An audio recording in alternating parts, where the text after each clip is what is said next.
Lotus reality and agro farming వారు premium farm land projects మన పొలం ఫేజ్ 1, 2 మరియు 3 కంప్లీట్ చేసుకొని మన పొలం phase 4 Wasar village at Narayana Khed లో ఆగస్టు 15 ఇండిపెండెన్స్ డే రోజు గ్రాండ్ లాంచ్ చేయడం జరుగుతోంది. లాంచింగ్ మరియు ఇండిపెండెన్స్ డే సందర్భంగా 5 గుంటాస్ ల్యాండ్ అవుట్ రేట్ లో బుక్ చేసుకున్న వారికి 1,50,000 రూపాయల డిస్కౌంట్ తో పాటు 2 గ్రాముల గోల్డ్ ఫ్రీగా ఇస్తున్నారు. పూర్తి వివరాలకు సంప్రదించండి. శ్రీ గురవే నమః. ఓం శ్రీమాత్రే నమః. శుక్రగ్రహము సుఖాన్ని, భోగాన్ని, సౌఖ్యాన్ని కళత్రకారకుడు శుక్రగ్రహం. ఈ శుక్రగ్రహం వల్ల మనకి ధనం కలిసి వస్తుంది. సుఖము, సౌఖ్యము, కళత్రము, వివాహ ప్రయత్నాలు సఫలీకృతం కావటం, ధనం కలిసి వచ్చే అవకాశాలు ఎక్కువగా ఉండటం, అంటే ఇవన్నీ కూడా శుక్రగ్రహం వల్ల ఏర్పడుతుంటుంది. అంటే మనకి సప్తమ భావకారకుడు ఎవరు అంటే జ్యోతిష్ శాస్త్రం ప్రకారంగా శుక్రగ్రహం అని అర్థం. ఈ సప్తమ భావకారకుడైన శుక్రుడు కళత్రకారకుడు అంటాడు. ఈ శుక్రగ్రహం అనేది ముఖ్యంగా మనకి వృషభ తులారాశ్యాలకు అధిపతి, అంటే రాస్యాధిపతి. అంటే వృషభ రాశికి కానీ తులారాశికి కానీ రాస్యాధిపతి ఎవరు అంటే శుక్రగ్రహం. ఈ శుక్రగ్రహం వల్ల మనకి గోచారరీత్యా ఏ విధంగా అన్ని రాశుల వాళ్ళకి ఏ విధంగా ఫలితాలు ఉండబోతున్నాయి, శుక్రుడు అనుగ్రహం అనేది ఏ విధంగా ఉండబోతుంది, వివాహ ప్రయత్నాలు కానీ ధనపరంగా కానీ అలానే ధనం సుఖపరంగా కానీ శాంతి కానీ ప్రశాంతం కానీ ఉండబోతున్నారా, ఉండలేకపోతున్నారా, మరి శుక్రగ్రహం అనేది ఎలాంటి ఫలితాలు ఇవ్వబోతుందో మనం ఇవన్నీ కూడా గోచారరీత్యా మనం చూడాలి. అంటే జన్మ జాతకం వేరు, ఎప్పుడు కూడా గోచారం వేరు. జన్మ జాతకాన్ని బట్టి అనుసరించే విధానాలు వేరు. అలానే మనకి this is the transit system అంటారు. ఎప్పుడు కూడా రాశిఫలం అనేది ట్రాన్సిట్ సిస్టమ్ ప్రకారంగానే ఉంటుంది. గోచారం ప్రకారంగా శుక్రగ్రహం వల్ల ఏ విధమైన ఫలితాలు ఉంటాయి. శుక్రగ్రహం ఒక రాశి నుంచి మరో రాశికి మారడానికి 30 రోజుల కాలం పడుతుంది. ఎప్పుడైనా సరే ఒక విషయాన్ని గుర్తుపెట్టుకోండి, శుక్రగ్రహము ఎవరైనా సరే వాళ్ళ రాశి నుంచి 1, 2, 4, 5, 8, 9, 11 స్థానాల్లో సుఫలితాన్ని ఇస్తాడని శాస్త్రం గోచారం చెప్పబడుతుంది. అయితే మనకి గోచార రత్నాకరంలో కానీ గోచార ఫల ప్రదర్శనలో కానీ ఈ గోచార రత్నాకరంలో కానీ ఇవి గ్రంథాలన్నింటిలో కూడా మనకి గోచారం గురించి చెప్పబడింది. మరి ఈ శుక్రగ్రహం వల్ల మరి కొన్ని ప్రయత్నాలు జరుగుతున్నాయా, జరగట్లేదా, మిగతా యొక్క కాంబినేషన్ ఏ విధంగా ఉందో ఒకసారి చూస్తే ఈ నెల జూలై 31వ తారీఖు నుంచి ఆగస్టు 22 వరకు కూడా శుక్రగ్రహము సింహరాశిలో సంచారం చేయడం జరుగుతుంది. సింహరాశి ఏమిటి? రవి అధిపతి అయిన సింహరాశిలో శుక్రగ్రహం అనేది శత్రుక్షేత్రం అయినప్పటికీ, అంటే ఎనిమి ఒక పొజిషన్ అనేది ఒకటి ఉంటుంది. అంటే శత్రుక్షేత్రం అయినప్పటికీ కొన్ని రాశులకి శుభయోగాలు ఇచ్చే అవకాశం ఉంటుంది, కొన్ని రాశులకి మిశ్రమైన ఫలితాలు, మరికొన్ని రాశులకి చెడ్డ ఫలితాలు ఇచ్చే అవకాశాలు ఎక్కువ ఉంటాయి. ముఖ్యంగా కొన్ని రాశులకి ఏ విధంగా ఉండబోతుంది అంటే జీవితంలో కొన్ని మార్పులు, సాధారణ జీవితం అనేది కొన్ని మార్పులు జరిగే అవకాశాలు ఎక్కువ ఉంటాయి. కాబట్టి శుక్రుడు సింహరాశిలో ఉండటం వల్ల ఏ విధమైన ఫలితాలు అనేవి వస్తాయని మనం ఒకసారి చూద్దాం. ముఖ్యంగా 31వ తారీఖు నుంచి 22వ తారీఖు వరకు, అంటే ఆగస్టు 22 వరకు, అంటే మనకి 23 రోజుల కాలం పాటు శుక్ర సంచారం అనేది సింహరాశిలో ఉండటం వల్ల ఏ విధంగా ఉండబోతుందో ప్రతి రాశిని కూడా మనం గమనిద్దాం. ఆ రాశిని బట్టి మనం విషయాలు తెలుసుకుందాం. ఇంట్రో ఇది, ఎండింగ్ చెప్తాం. ఈ రాశి వాళ్ళు ప్రత్యేకంగా శుక్రుడు యొక్క ఆరాధన చేయటం చాలా ముఖ్యం.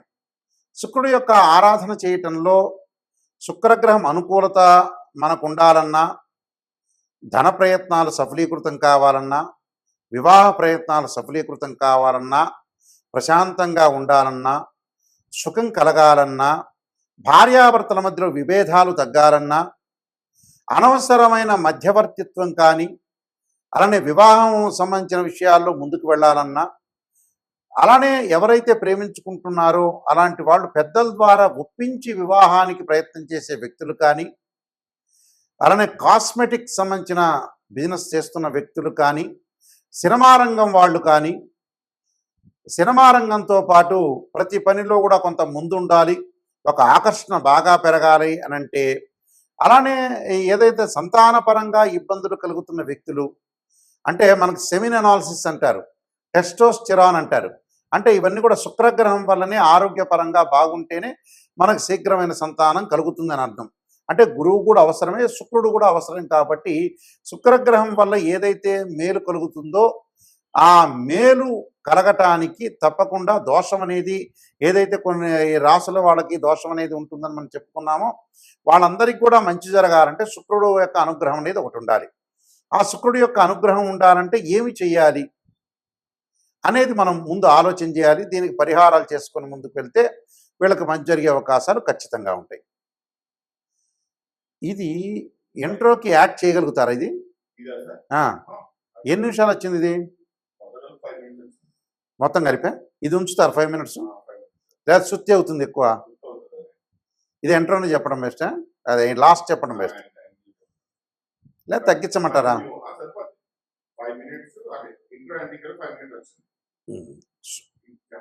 పరిహారం చెప్తా. ఇది ఇంట్రో కాదు, లాస్ట్ ఎండింగ్లో ఇంకొక లైన్ చెప్తా, యాడ్ చేయండి దీనికి. శుక్రగ్రహం యొక్క పరిహారం చేసుకోవాలంటే ఖచ్చితంగా లక్ష్మీ గణపతి అంటే పాదరసపు లక్ష్మీ గణపతిని ఆరాధన చేయటం ఒకటి చేయాలి. అలానే శుక్రగ్రహం యొక్క అనుకూలతను మనం ఉండటానికి వీనస్ ప్లానెట్ మనకి ఏదైతే పాజిటివ్ రిజల్ట్స్ రావడానికి ముఖ్యంగా శుక్ర హోమం చేయటం చాలా మంచిది, శుక్ర జపం కూడా చేయటం చాలా మంచిది. అలానే శుక్రుడి యొక్క అనుకూలతను మనం బాగా ఎక్కువగా రావటానికి అమ్మవారి యొక్క ఆరాధన, రాజరాజేశ్వరి యొక్క అమ్మవారి యొక్క ఆరాధన, శుక్ర జపం చేయటం చాలా మంచిది. ఓం శుక్రాయ నమః అనే మంత్రాన్ని కూడా చదువుకోవచ్చు, లేకపోతే శుక్రుడు సంబంధించిన శ్లోకాలు ఉంటాయి, ఆ శ్లోకాలు కూడా చదువుకోవచ్చు. చదువుకోవటం వల్ల కూడా మీకు మంచి జరుగుతుంది. ఈ శ్లోకాలు కూడా శుక్ర హోరలో కానీ శుక్రవారం రోజున లేదా ప్రదోషకాల సమయంలో సాయంకాలం వేళ శుక్రుని ఆరాధన చేయాలి. కానీ పాదరసపు లక్ష్మీ గణపతిని ఆరాధన చేస్తే చాలా శ్రేష్టమని శాస్త్రంలో చెప్పబడింది. శుక్ర హోమం చేసుకోండి. అలానే బొబ్బర్లు అంటే అలచందలు అంటారు, శుక్రవారం రోజున దానం చేయండి. శుక్రగ్రహ దోషం పోయే అవకాశాలు ఖచ్చితంగా ఉంటాయి. ఇవన్నీ కూడా మీరు నేను చెప్పిన పరిహారాలను కూడా పాటించి ముందుకు వెళ్ళండి, మీకు మంచి జరిగే అవకాశం ఖచ్చితంగా ఉంటుంది. మీకు మంచి జరగాలని ఆశిస్తూ సర్వే జనా సుఖినో భవంతు. కన్యారాశి వాళ్ళకి 23 రోజుల పాటు ఉండే శుక్రగ్రహము వ్యయస్థానంలో ఉండటం వల్ల ఏ విధమైన ఫలితాలు ఉంటాయి? ఎప్పుడు కూడా నెగిటివ్ పాజిటివ్ రెండు కూడా ఒకేలాగా మీరు గౌరవించండి, అలానే తీసుకోండి.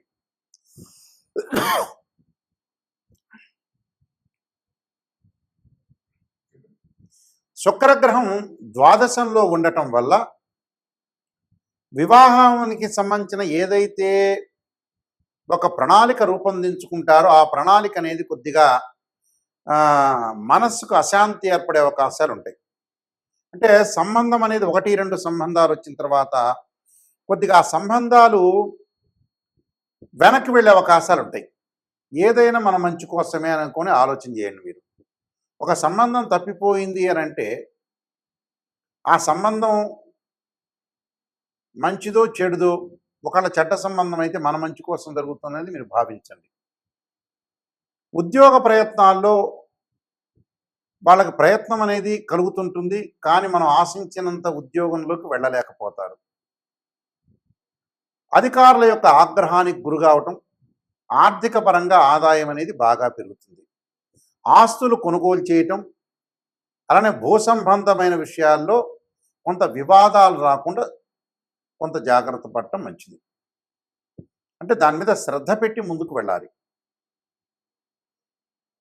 దానితో పాటు విదేశాలకు వెళ్ళాలి అనే ఒక అభిప్రాయం అనేది కలుగుతుంటుంది. ఆ అభిప్రాయాన్ని ప్రణాళికాబద్ధంగా వీళ్ళు ఒక ప్లాన్ వేసుకుని చేసుకోవాలని ఒక అభిప్రాయం అనేది కలుగుతుంటుంది. అంటే దానికి ఒక ఎస్టిమేషన్ ఇస్తుంటారు. ఉద్యోగంతో పాటు వ్యాపారం చేయాలనే విషయాన్ని, వ్యాపారం చేస్తున్న వ్యక్తులు కూడా ఇంకొక వ్యాపారాన్ని విస్తరణ చేయాలని వాళ్ళు ఆలోచన చేస్తూ ఉంటారు. అంటే 10 మందితో డిస్కషన్ చేస్తుంటారు.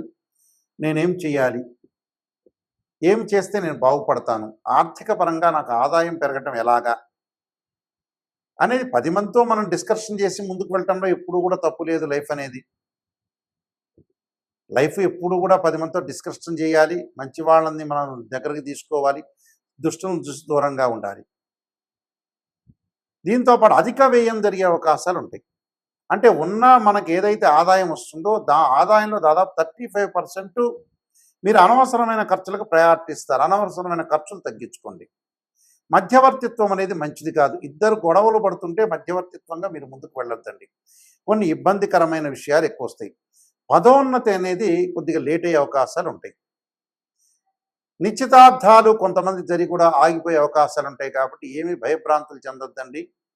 తొందరపడి సంబంధాలనే వచ్చే అవకాశం అనేది ఒకటి ఉంటుంది. ఏదైనా కూడా మన మంచి కోసం అనేది ఆలోచన చేయండి. వాహన ప్రాప్తులు కలిగే అవకాశం ఉంటుంది. లగ్జరీగా ఒక ఊరి నుంచి ఇంకో ఊరికి వెళ్ళటం, వాహనాల్లో తిరగటం, విందులు వినోదాలు, సౌందర్యానికి ప్రయారిటీ ఇవ్వటం, కాస్మెటిక్స్ సంబంధించిన వస్తువులు అమ్మే వాళ్ళకి ఆదాయం అనేది కొంత తక్కువగా ఉండే అవకాశం ఉంటాం. ఫ్యాన్సీ సంబంధించిన ఐటమ్స్ వాళ్ళకు కూడా కొంత ఆదాయం తగ్గే అవకాశాలు ఎక్కువగా ఉంటాయి. అలానే జమాలజీ వ్యక్తులకు కూడా ఆదాయం అనేది తగ్గుతుంటుంది. అంటే ఏదైతే మనం చేస్తున్నామో ఆ పని వల్ల శుక్రగ్రహం అనేది మిశ్రమైన ఫలితం ఎక్కువగా ఇస్తుంది. మనకి ఈ నెలలో జరగలేదు అంటే ఏదో నాకు జరగలేదు ఇలా అయిపోతుందని భావించద్దండి. వ్యక్తిగత జాతకం కూడా చాలా ఇంపార్టెంట్ ఇక్కడ. ట్రాన్సిట్ సిస్టమ్ అనేది కొంతవరకు ఫలితాన్ని ఇస్తుంది. వ్యక్తిగత జాతకం అనేది చాలా ఇంపార్టెంట్. అది చెట్టు కింద వేళ లాంటిది. ట్రాన్సిట్ సిస్టమ్ ఎప్పుడూ కూడా ఒక చెట్టుకు ఆకులు లాంటిది. ఆకు వస్తుంది పోతుంది. గ్రహాలు మారిపోతుంటే ఇంకో గ్రహం మళ్ళీ మంచి చేయొచ్చు. అందువల్ల ఏమి కూడా మీరు మనస్సు అశాంతి చేసుకోవద్దండి.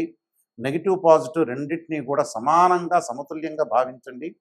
విదేశాలకు వెళ్ళే ప్రయత్నాలు కూడా మీకు కొంత సఫలీకృతం కావటం, విద్యార్థులు కొంత అధిక శ్రద్ధ చదువు పట్ల ఆసక్తి చూపించాలి. లేకపోతే ఇబ్బందికరమైన పరిస్థితులు వస్తాయి. స్త్రీలకి కొన్ని గొడవలు చికాకులు రావటం, తోటి స్త్రీలతోటి ఇబ్బందికరమైన వాతావరణం, ఈ లగ్జరీగా ప్రవర్తన చేసేటప్పుడు కూడా కొంత డబ్బులు ఖర్చు అయ్యే సూచనలు బాగా ఉంటాయి. కాబట్టి డబ్బును మితంగా వాడండి. బంధుమిత్రులతోటి విరోధ భావాలు కలగటం, అలానే పెళ్లి ప్రయత్నాలు జరిగిన తర్వాత కొన్ని విభేదాలు, పెళ్లి జరిగేటప్పుడు కూడా కొన్ని విభేదాలు జరిగే అవకాశాలు ఉంటాయి. కాబట్టి అవన్నీ పట్టించుకోకుండా ముందుకు వెళ్ళండి.